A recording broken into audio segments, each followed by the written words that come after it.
Welcome guys, and in this video I'm going to show you how you can perform Logitech G733 hard reset. So basically if you're having some issues with the microphone or headset, you can fix that by doing a hard reset. So basically take your headphones and remove the left ear pad.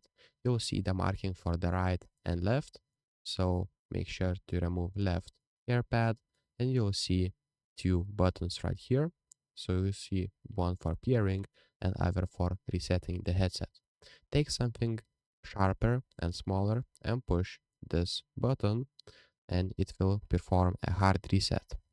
After that, what you'll need to do is put back the ear pad and try using your headset again and see if every problem is fixed now. So if this video was helpful, please make sure to subscribe to Guide to Everything, comment down below for the algorithm, and see you in the next one.